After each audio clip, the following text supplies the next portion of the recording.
다윗의 장막지기 다윗의 영성 29번째 말씀입니다. 다윗의 마지막 말 첫 번째 시간들을 갖겠습니다. 사무엘하 23장 1절의 말씀, 이는 다윗의 마지막 말이라.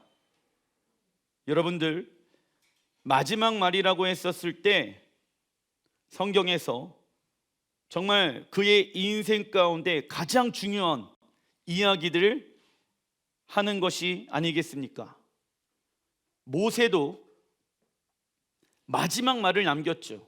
신명기 32장, 33장, 34장에 여호수아에게 그리고 또 이스라엘 백성들에게 강하고 담대하라, 좌로나 우로나 흔들리지 말아라, 약속의 땅에 하나님은 너희에게 유업을 주시길 원하신다 라고 말씀하고 계십니다. 그리고 예수님께서도 마지막에 어떠한 말씀을 하셨습니까? 모든 민족에게 복음이 증거되어야 그제야 끝이 온다. 하나님의 나라가 이 땅 가운데 완성되어진다. 그날까지 너희들은 나를 기다려라. 하나님의 사람들이 이 땅에서의 시간들을 통하여서 살아가게 되어졌을 때 말씀으로 훈련되어지고 자기의 생각과 자기의 뜻을 내려놓고 하나님이 원하시는 그 뜻을 이뤄내기 위하여 얼마나 전진하면서 살아갔겠습니까?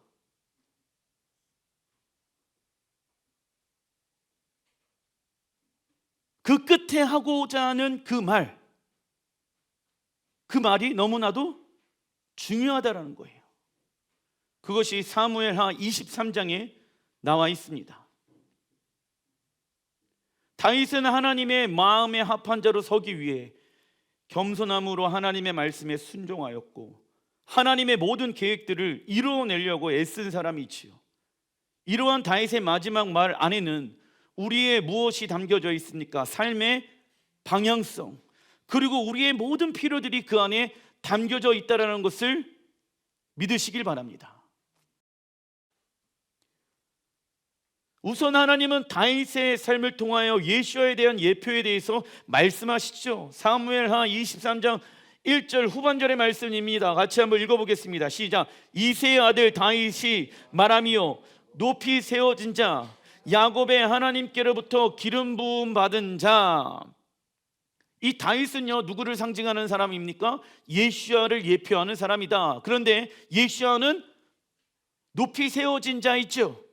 그리고 야곱의 하나님께로부터 기름을 부음 받은 자. 하나님은 이새의 아들 중에서 다윗을 높이 세우셨고 이스라엘의 하나님으로부터 기름 부으심을 받게 되어진다. 기름 부으심을 받은 자, 히브리 원어로 보니까 메시아입니다. 하나님은 다윗을 예수아를 예표하는 사람으로 세우셨고 다윗은 이스라엘 백성들에게 예수아의 형상을 나타내는 자로 지금 세움을 받은 것입니다. 그러나 다윗은 10대에 왕의 기름 부으심을 받고 예수아를 예표하는 사람으로 세움을 받았지만 다윗의 정체성을 흔드는 사건들이 너무 많이 있었다. 그래서 우리는 하나님의 사랑을 아는 지식 위에 우리의 정체성과 가치관의 뿌리를 내리고 훈련해야 합니다. 우리 하나님은 온 우주의 왕인 동시에 우리의 인격적인 아버지 되십니다. 우리는 왕의 자녀입니다. 그리고 하나님은 우리를 사랑하시고 우리는 하나님을 사랑합니다. 그러면 우리는 성공한 자입니다. 이것이 우리의 무엇이 되어야 합니까? 정체성이 되어야 한다라는 거예요. 예수아는 기름 부으심을 받음으로 인해서 너는 이스라엘 백성들에게 온 열방 가운데 예수아의 형상을 보여주는 왕으로 세우심을 받았다. 이게 너의 정체성이다. 그런데 사단 마귀는요, 우리의 이러한 정체성을 가만히 내버려 두지 않습니다. 마구마구 흔들어요. 무엇으로요? 어떤 사람은 자녀, 어떤 사람은 돈, 어떤 사람은 물질, 어떤 사람은 이성, 이런 걸 통해서 정말 내가 하나님의 자녀인가를 의심하게 되어집니다. 그래서 우리는 무엇을 해야 됩니까?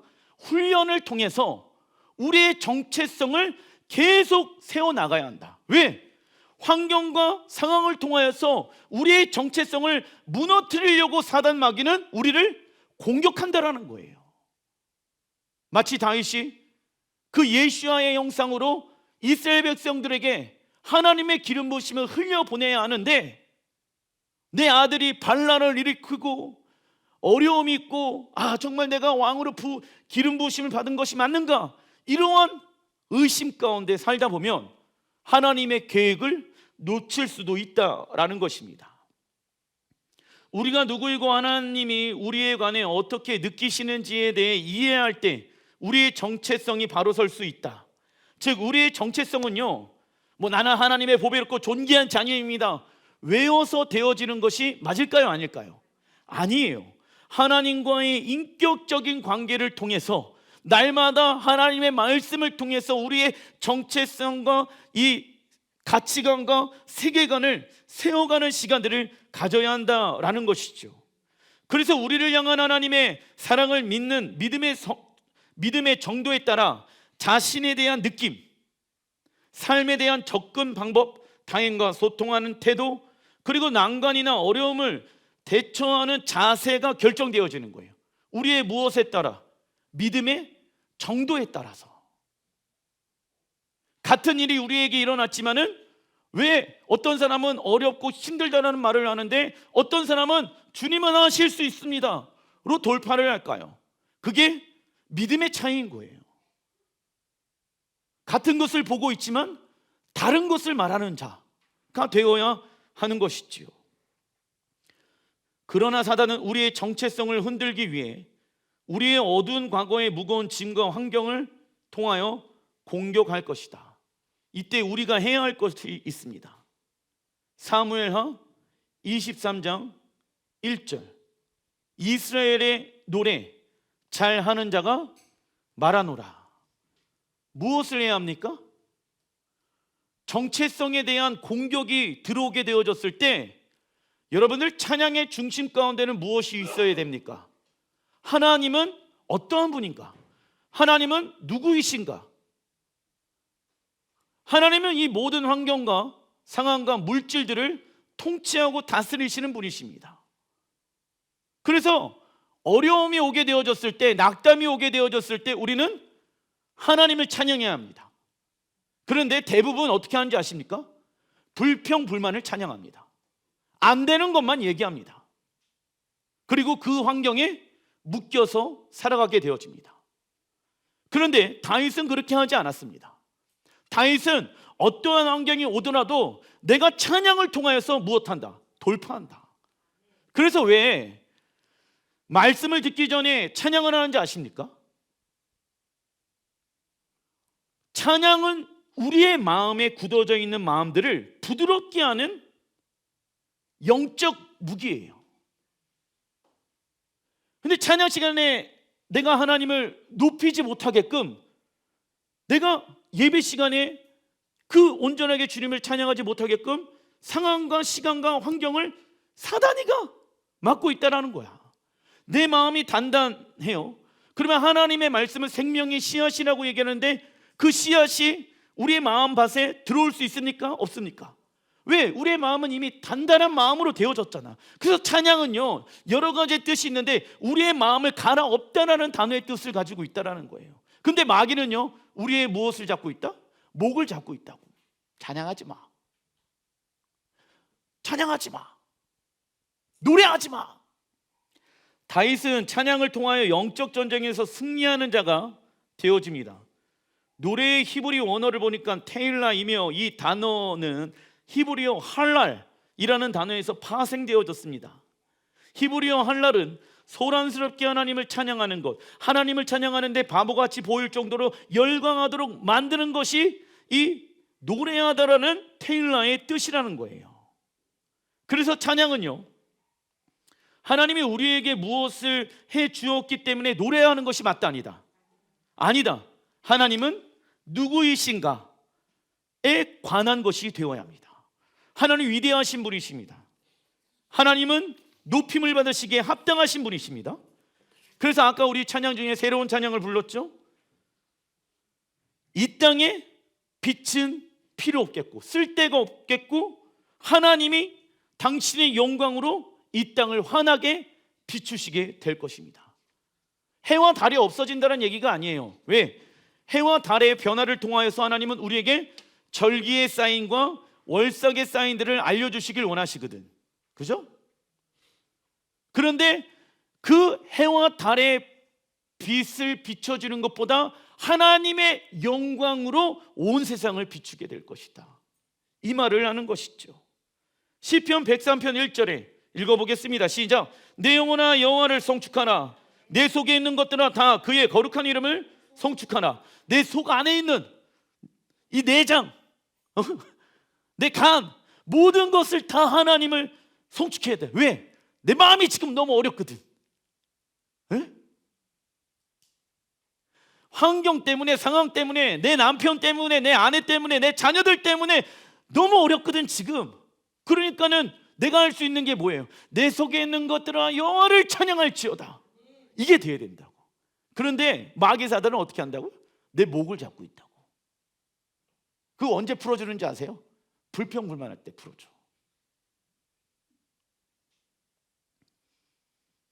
시편 기자는요, 우리의 마음이 어렵고 감정이 힘들고 복잡할 때 하나님을 찬양하라고 말씀합니다. 이 과정을 끊임없이 반복하다 보면 개인마다 차이는 있겠지만 확신하는 것은 우리의 마음과 감정은 잠잠해집니다. 그리고 우리의 영혼은 하나님과 친밀한 관계 가운데 들어가게 되어지죠. 시편 149편 6절에 그 입에는 하나님을 높이 찬양함에 있고 높이 찬양한다. 찬양 안에서도 무엇이 있습니까? 높은 차원의 찬양이 있다는 거예요. 그게 high praise라는 것이죠. 그러면 높은 차원의 찬양은 무엇입니까?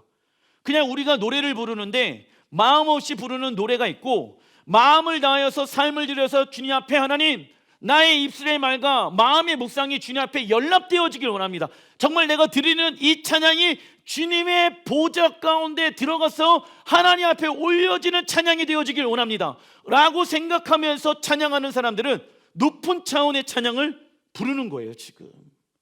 그런데 그냥 노래를 부르고 있고 그냥 내가 주일날 이 공간에 왔기 때문에 찬양하고 있다라고 하면은 높은 차원이 아니라 낮은 차원의 찬양을 하게 되는 것이죠. 높은 차원의 찬양, 적어놔 주십시오. 찬양과 경배에는 높은 차원의 찬양이 있다. 높은 차원의 찬양을 부르는 자의 손에는 무엇이 있을까요? 그들의 손에는 양날 달린 검이 있으니, 나와 있죠? 자, 다시 한번 읽겠습니다. 시편 149편 6절에 그 입에는 하나님을 높이 찬양함이 있고 그들의 손에는 무엇이 있다? 양날 달린 검이 있으니. 그러니까 높은 차원의 찬양의 고백을 하는 사람들은 양날 달린 검이 있는 거예요. 왜? 찬양은 영적 전쟁의 무엇이기 때문에, 무기이기 때문에 한 면만 날이 있는 게 아니라 이 반대면도 날이 있는 거야.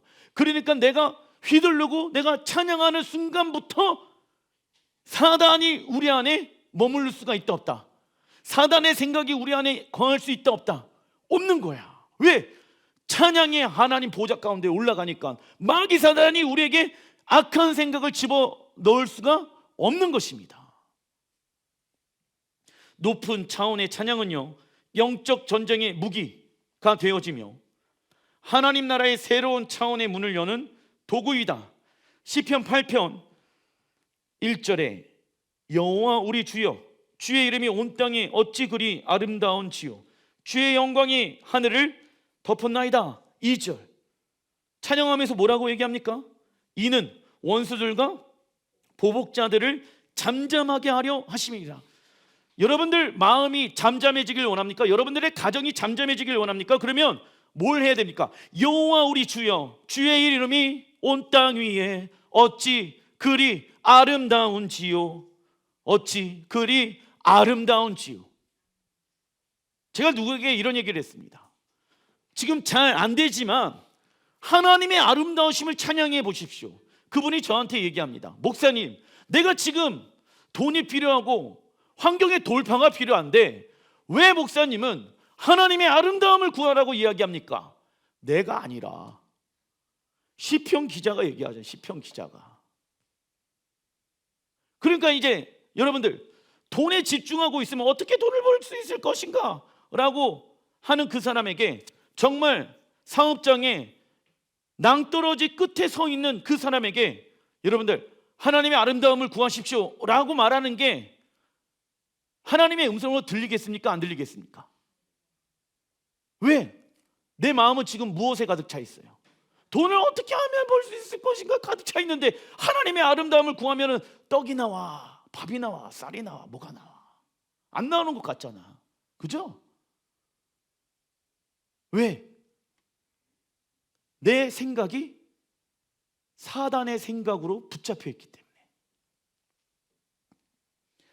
우리의 찬양은 사단의 입을 닫게 하며 악한 사단의 생각들을 파괴합니다. 우리가 찬양하기 시작할 때 하나님께서 이미 전쟁을 이겨놓은 것을 찬양하고 있는 것이지요. 그래서 우리가 찬양할 때 하나님의 역사와 영광을 이 땅 가운데 드러내는 역할을 감당하게 되어지는 것입니다. 히브리어 할랄에서 여호와의 뜻을 말하고 있는 히브리어 야라는 단어가 붙게 되어지면 할렐루야가 만들어집니다. 히브리어 할렐루야의 뜻은 무엇입니까? 우리 함께 여호와를 찬양합시다. 아까 할랄의 뜻은 무엇이었습니까? 소란스럽게 하나님을 찬양하고 하나님을 찬양하는데 바보같이 보일 정도로 열광하는 것, 이런 의미가 있는데, 그 안에서 야를 붙으면 야는 여호와의 단어의 줄임말이거든. 그러니까 할렐루야가 되어지는데, 우리 함께 여호와를 찬양합시다. 가정에 어려움이 있으면 뭐부터 해야 됩니까? 할렐루야, 여호와를 찬양합시다. 그러니까 고린도후서 10장 4절에 우리의 싸우는 무기는 육신에 속한 것이 아니요 라고 나와 있잖아. 여러분들의 자녀의 문제, 환경의 문제, 사업장의 문제, 우리 교회의 문제, 이 땅의 문제는 육신에 속한 것으로 이 문제를 해결하려고 하면 된다, 안 된다? 안 된다라고 사도 바울이 이야기하고 있습니다. 그럼 무엇으로 해야 됩니까? 오직 어떤 견고한 진도 무너뜨리는 견고한 진이 있대, 우리의 생각 가운데. 그리고 하나님의 능력이라, 하나님의 능력은 모든 이론을 어떻게 하신대? 무너뜨리신대. 그러니까 우리의 경험들 있잖아요. 하나님, 우리의 경험을 뛰어넘게 해 주십시오. 더 높은 차원의 하나님의 말씀에 순종하는 자가 되게 해 주십시오. 그러기 위해서 내 모든 이론들이, 내 모든 경험들이 어떻게 해야 됩니까? 무너져야 되는 거예요. 하나님의 음성을 구합니다, 우리의 사업장 가운데. 그러면 내 모든 이론을 어떻게 해야 됩니까? 내 경험을 어떻게 해야 됩니까? 무너뜨려야 된다고. 무너뜨리지 않으면 내 이론 위에 하나님의 말씀이 세워지잖아요. 어떻게 되어질까요? 그것도 곧 있으면 무너져요. 그래서 어려워지는 거예요, 우리 신앙생활이. 바울은요, 우리의 견고한 진과 모든 이론들이, 악한 생각들이 무너지지 않는다라고 하면 우리의 생각과 마음이 어떻게 되어질 수 있다? 영적인 요새가 될 수 있다라고 말합니다. 영적인 요새. 그 대표적인 예가 요한복음 13장 2절에 나와 있습니다. 같이 한번 읽어보겠습니다. 시작. 마귀가 벌써 시몬의 아들 가롯 유다의 마음에 예수를 팔려는 생각을 넣었더라. 사단이 유다의 마음과 영 속에 예수야를 팔 생각을 집어넣어 줍니다. 즉 사단은 우리의 무엇을 조종하고 있습니까? 우리의 생각.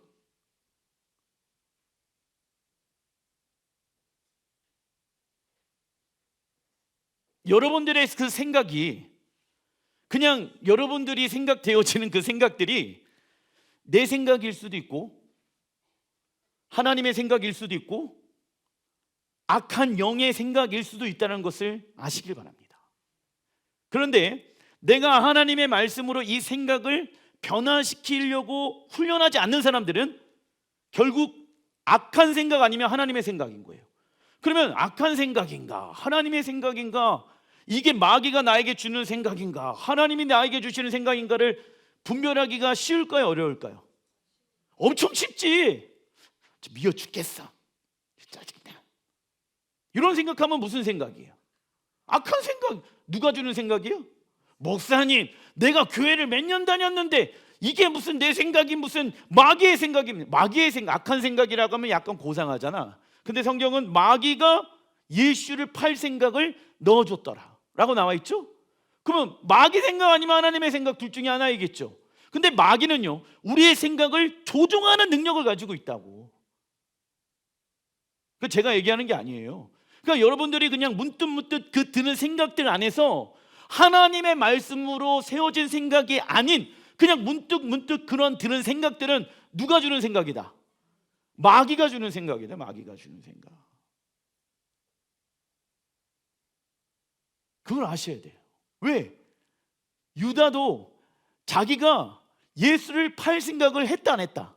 안 했어. 근데 뭐를 안 한 겁니까? 영적 전쟁해야 될 거 아니야. 그런데 생각을 내버려 두는 거야. 그러니까 어떻게 될까요? 그 생각에, 마귀가 주는 그 생각에 내 영과 혼과 육체가 지배를 받아. 그리고 그 생각이 맞아요, 틀려요? 맞아. 이렇게 살아간다고. 그래서 제가 얘기하죠. 아닙니다. 하나님의 말씀은 그렇게 기록되어 있지 않습니다 라고 얘기하면 이미 어떻게 되어져 있어요? 견고한 진이 되어져 있으니까 누구 생각이 맞아? 자기 생각이 맞게 되는 거예요. 시편 19편 14절에 나의 반석이시오 나의 구속자이신 여호와여 내 입의 말과 마음의 묵상이 주님 앞에 연락되기를 원하나이다. 우리가 해야 할 일들인 거예요. 내가 주인된 삶을 살아가는 자든 무엇대로 말할까요? 자기가 생각하는 대로 말합니다. 그죠? 그게 내가 주인 되어져 있다라는 결과인 것이죠. 그러나 하나님이 주인된 삶을 살아가는 자는 우리의 생각과 말의 중심에 무엇을 둔다? 하나님의 말씀을 들며 우리의 삶이 하나님께 무엇 되어지길 원한다? 연락. 왜냐하면 말로만 주님 앞에 하나님 감사합니다, 하나님 찬양합니다가 아니라 우리의 말과 우리의 삶이 주님 앞에 연락되어지길 원한다라는 것이죠. 연락의 히브리 원어를 보니까 라순이며 뜻은요 기쁘게 여기시고 받으시다. 하나님이 우리의 말의 찬양과 그리고 우리의 삶을 기쁘게 여기시고 받으신다라는 것이죠. 하나님은 아벨의 제물을 연락하셨지만 가인의 제물은 받지 아니하셨습니다.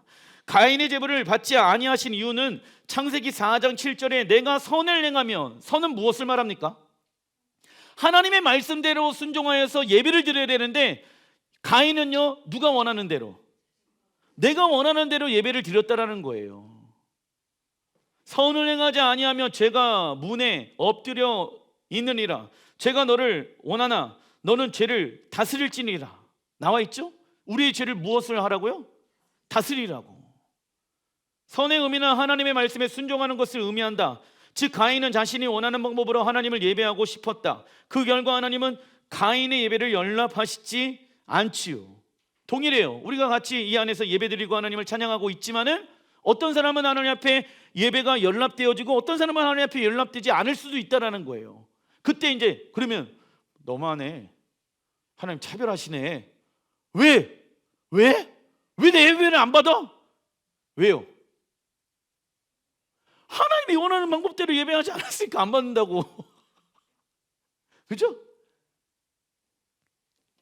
그래서 하나님은 마음이 떠난 예배를 좋아한다? 좋아하지 않는다? 좋아하지 않습니다.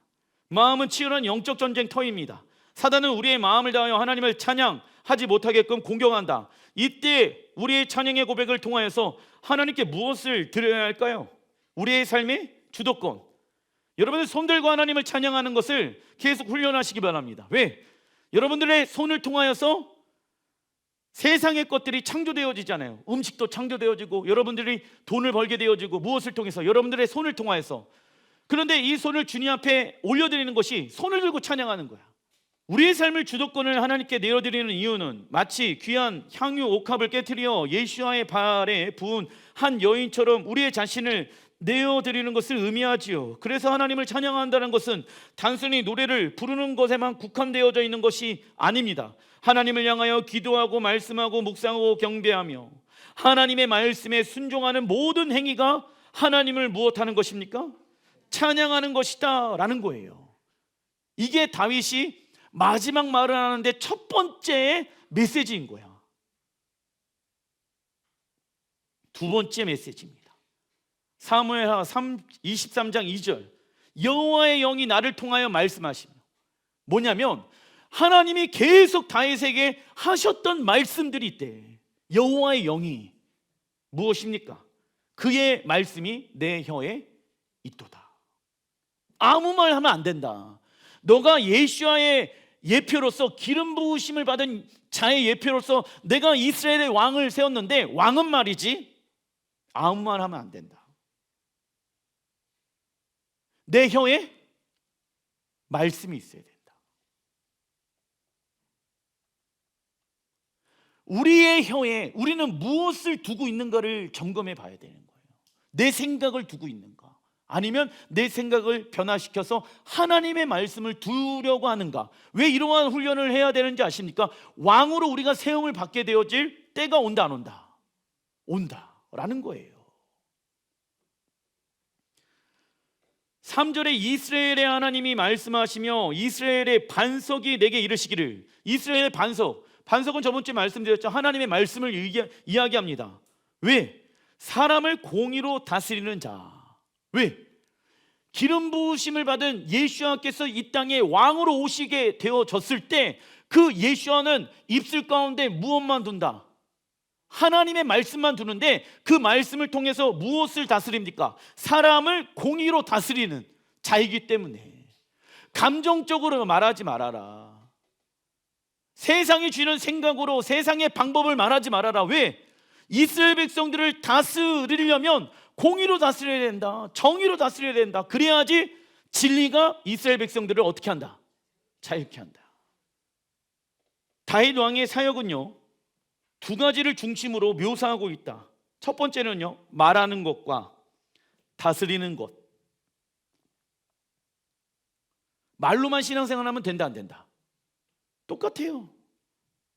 하나님의 통치와 다스림이 우리의 삶 가운데 있어야 되는 것이죠.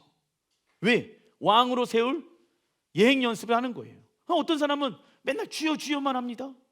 말씀대로 살아가지 않습니다. 그러면 못 들어가요, 천국에. 두 가지가 돼야 되는 거예요. 말하는 것과 다스림을 받는 것. 다윗은 하나님의 나라가 하나님의 말씀으로 다스려지는 것을 알고 있었다.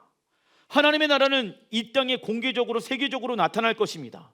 그리고 하나님의 말씀을 통하여서 우리의 삶에 있는 모든 영역, 정치, 사회, 농업, 경제, 연계, 교육, 법률, 시행, 가정, 미디어, 예술, 기술, 체육, 환경, 사회, 제도. 왜? 이 모든 시스템 안에 악한 것들이 우리 안에 있어요, 없어요? 있거든. 있어요. 사회 제도라고 해갖고 다 좋은 것이 맞다, 아니다? 아니다라는 거예요. 잘못 세워진 영역들도 이 시대에 너무 많이 있다는 것입니다. 우리는 이를 믿기 때문에 이 땅에 살면서 새하늘과 새 땅이 우리 앞에 항상 있는 것 같이 믿음으로 살아가며, 여호와의 시간표는 무엇을 의미합니까? 예언적 스케줄인 절기와 월삭과 샤밧을 지키며 살아가야 합니다. 그리고 우리가 하나님의 말씀 안으로 들어가면 진리는 우리를 자유케 한다. 그러나 이 땅의 질서인 하나님의 말씀이 무너지게 되어지면 우리의 가정의 샬롬은 어떻게 되어집니까? 깨어지게 됩니다. 이러한 질서를 알게 된 다윗은요, 하나님을 무엇하기 시작합니까? 경외하기 시작한다. 사무엘하 23장 3절 말씀, 하나님을 경외함으로 백성을 다스리는 자요. 그러니까 우리 자녀들을 하나님이 원하시는 방법으로 잘 다스리기 위해서는 먼저 부모가 무엇을 해야 된다? 하나님을 두렵고 떨림으로 섬기는 자가 되어야 한다고. 그래야지 누구를 잘 다스릴 수 있습니까? 가정을, 직장을, 교회를 내가 먼저 하나님 앞에 경외하는 자로 서 있어야 된다. 하나님이 내 삶 가운데 계시지 않는다라고 하면은 나는 절대 절망적인 존재입니다. 하나님을 떠나보내지 않는 두렵고 떨림으로 하나님이 내 안에 계시지 않으면 안 됩니다. 내가 하나님을 경외하는 마음으로 살아가야 한다는 것이죠. 4절에 그러면 무엇을 경험합니까? 돋는 해의 아침에 빛 같고, 여러분들 식물이 자라는데 빛이 중요하겠죠. 다윗이 하나님을 경외하게 되어졌을 때 이스라엘 백성들이 먹고 사는 문제가 해결되어진다는 말씀인 거예요. 그 모든 새싹들을 자라나게 하시는 분은 하나님이시다. 구름 없는 아침 같고 비 내린 후에 광선으로 땅에서 우미 돋는 새풀, 비옥해진대. 땅에서 새풀이 계속 자라나니까 이스라엘 백성들이 비옥한 삶을 살아가게 되어진다 라는 것입니다. 다윗 왕은 이스라엘 백성들에게 어떻게 하면 샬롬이 임할 수 있을 것인가를 고민하였던 왕이다. 그리고 다윗은 무엇을 합니까? 하나님을 경외함이 이스라엘 백성들에게 가장 좋은 것을 가져다 주는 통치의 원리라는 것을 알게 되어집니다. 고대 지중해 세계의 초강대국이었던 로마, 그리스의 알렉산더 대왕, 프랑스의 나폴레옹, 독일의 히틀러 등이 무력으로 세계를 정복하려고 하였죠. 그러나 그 정복한 나라들은 오랫동안 다스리지 못하고 무너지게 되어집니다. 그 이유는 자신의 생각으로 지혜롭게 통치하였기 때문이죠. 그죠? 그러나 다윗 또한 정치, 경제, 군사, 문화 등은 나라를 운영하는 방법을 배우지 못한 사람입니다. 하지만 다윗은요, 하나님을 경외함이 곧 지혜의 근본이라는 것을 알아 하나님이 거하시는 장막 가운데 들어가 하나님을 예배하기 시작하였다라는 거예요. 우리의 삶의 예배를 통하여서 하나님의 거룩함이 이 땅 가운데 흘러가 변화되어지는 것이죠. 그래서 우리의 거룩한 예배를 통해 이 땅에 거룩하지 못한 것들이 다 무너지게 될 것입니다.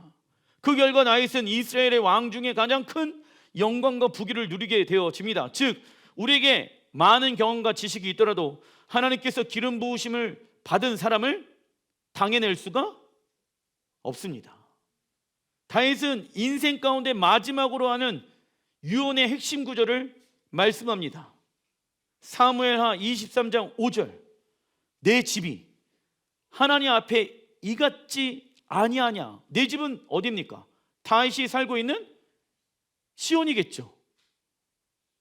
그런데 다윗이 살고 있는 그 시온에 하나님은 그 집에 무엇을 맺으십니까?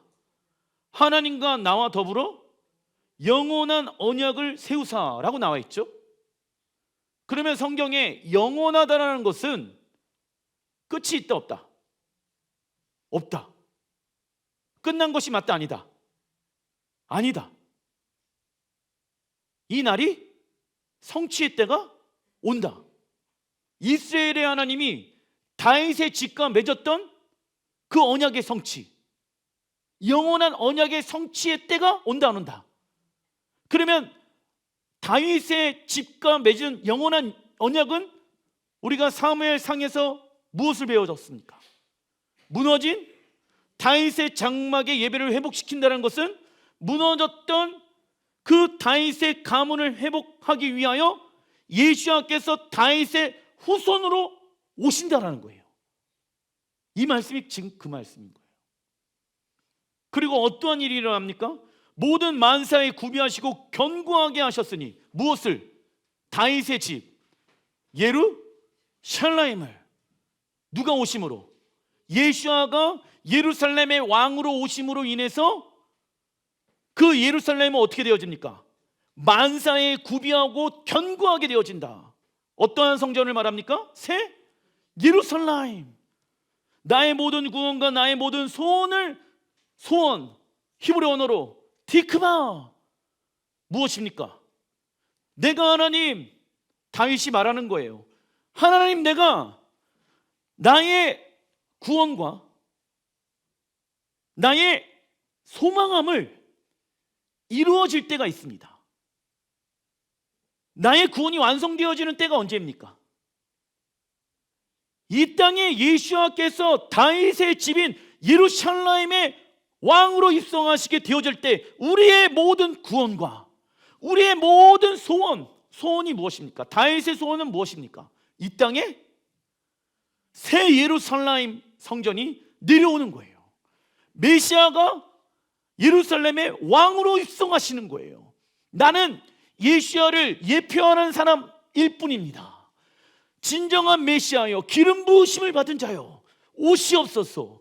그리고 당신이 오셔서 온 땅을 당신의 공의와 정의와 말씀을 통해 통치하여 다스려 주십시오.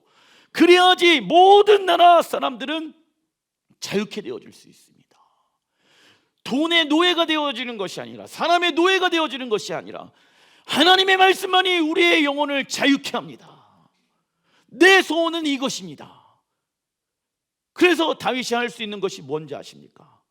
다윗 때에 그 하나님의 나라는 완성되어지지 않았잖아요. 그래서 아무것도 안 합니까? 아니죠. 다윗 때 예수야가 오시지는 않았지만 그 다윗에게 맡겨놓은 이스라엘 백성들을 하나님의 말씀으로 다스리고 하나님의 말씀으로 가르치고 내 입술에, 내 혀에 하나님의 말씀을 두기 시작했다는 거예요. 부족하지만 하나님의 말씀으로 살아가기로 결정합니다. 하나님의 나라를 우리 이스라엘 백성들이 부분적으로 나를 통하여 맛보게 하소서. 이것이 여러분들의 삶이 다윗처럼 되어져서 여러분들의 자녀와 여러분들의 남편과 아내와 여러분들의 부모님이 여러분들의 삶을 통해서 하나님의 나라를 부분적으로 맛보아야 되는 건 아니겠습니까? 우리 세대의 예수야가 오시지 않을 수도 있다라는 거예요. 그렇다고 하고 아무것도 안 합니까? 아니죠. 언젠간 이 땅에 완성되어질, 우리의 소원이 이루어질 그때가 올지라 믿습니다. 다윗이 마지막으로 하는 말의 핵심은 이스라엘의 하나님과 맺은 영원한 언약을 이스라엘 나라 가운데 굳건하게 세우길 원하였습니다. 성경에서 말하는 영원한 언약의 특징은 무엇입니까? 영원하며 불변하며 발전되어지며 확정되어지며 계승되어집니다. 이 언약의 시작은 하나님과 아브라함과 맺은 언약으로부터 시작되어졌고 예수를 믿는 우리들에게 확정되어지고 계승되어졌다고 갈라디아서 3장 29절에 말씀하고 있습니다. 역대상 28장 8절에 같이 한번 읽어보겠습니다. 너희 하나님 여호와의 모든 계명을 구하여 지키기로 하라. 그리하면 너희가 이 아름다운 땅을 누리고 너희 후손에게 끼쳐 영원한 기업이 되게 하리라. 여러분들 지금 이스라엘이 이스라엘 세대로 끝납니까? 아니죠. 예수의 피를 믿고 있는 사람들은 아브라함의 후손이 되어졌다라고 성경에 말씀하고 있죠. 그러면 지금 이 역대상에 나와 있는 이 후손들도 아브라함의 후손이고 우리도 아브라함의 후손이죠. 그러면 영원한 기업이라는 것은 어디입니까? 약속의 땅? 이스라엘. 우리가 하나님의 자녀가 되어졌다면 하나님의 나라의 유업을 이 땅에 이어가는 자가 되어야 합니다. 유업은 히브리 언어로 나흘라, 흘러가다는 거예요. 세대가 세대로 흘러간다. 왜? 그 하나님의 나라만이 영원하기 때문에. 이사야 51장 11절에 여호와께 구속받은 자들이 돌아와 노래하며 시온으로 돌아오리니. 자, 지금 전쟁을 통해서 수많은 유대인들이 미국에서 러시아에서 돌아오고 있죠. 말씀의 성취의 때에 살고 있다는 거예요. 누가 돌아옵니까? 이스라엘 백성들, 구속받은 자들이 돌아와 노래하며 시온으로 돌아오니 영원한 무엇이 있다? 기쁨. 이 구속되어진 자들 안에 우리도 포함되어진다라는 거예요. 왜? 우리의 고향은 어디다? 아버지의 집 예루살렘, 시온, 에덴이라는 것이죠. 그들 머리 위에 있고 슬픔과 탄식이 달아나리이다. 16절, 내가 내 말을 내 입에 두고 예수야를 상징합니다. 내 손에 그늘로 너를 덮었나니. 이는 예수야가 오심으로 이루어지는 세 가지. 내가 하늘을 펴며 땅의 기초를 정하며 시온에 이르기를 너는 내 백성이라 말하기를 위함이니라. 하나님의 위로의 메시지의 내용은 하나님께서 이스라엘을 다시 회복하실 것이며 이 땅에 하나님의 나라를 완성하시는 것입니다. 그리고 16절에 보게 되어지면 예수와께서 재림하셔서 이스라엘 땅에 오셔서 행하시는 일들이 있다. 첫째, 무엇입니까? 하늘을 펴실 것. 둘째는 땅의 기초를 세우실 것. 즉 이 땅을 향한 하나님의 계획은 옛 하늘과 옛 땅이 사라지게 되어지며 새 하늘과 새 땅이 임하는 것입니다. 그리고 거룩한 새 예루살렘 성이 하늘부터 이 땅에 내려오며 이 땅을 완전하게 회복된 에덴 동산으로 다시 돌아가는 것이 하나님의 계획이다. 셋째는 예수야가 오심으로 시온에게 무엇이라고 선포하십니까? 너는 내 백성. 다윗은 자신의 세대 가운데 하나님의 나라가 완성되지 못할 것을 알고 있었다. 그러나 다윗은 실망하지 아니하고 하늘에서 이루어진 하나님의 나라가 이 땅 이스라엘 가운데 이루어지길 간구하였고 실행했던 왕이었습니다. 만약 하나님이 우리의 죄와 세상의 죄악을 보고도 가만히 계시는 분이라고 하면 그 하나님은 무능하신 분이 되는 것입니다. 왜요? 하나님의 말씀대로 살아가는 의인들이 있잖아. 그럼 의인은 계속 피해를 보는 거잖아요. 그러면 된다 안 된다? 안 된다. 그러나 하나님은 죄를 범하였지만 마음을 돌이켜 죄에서 떠나 악한 행실을 제거하고 하나님의 말씀으로 돌아가는 회개를 한다라고 하면 하나님은 미쁘시고 의로우사 우리의 죄를 사해 주실 것입니다. 아직 늦지 않았습니다. 여러분들, 우리의 마음을 하나님의 말씀으로 돌이키는 자들 되시길 주의 이름으로 축원드립니다. 기도하겠습니다.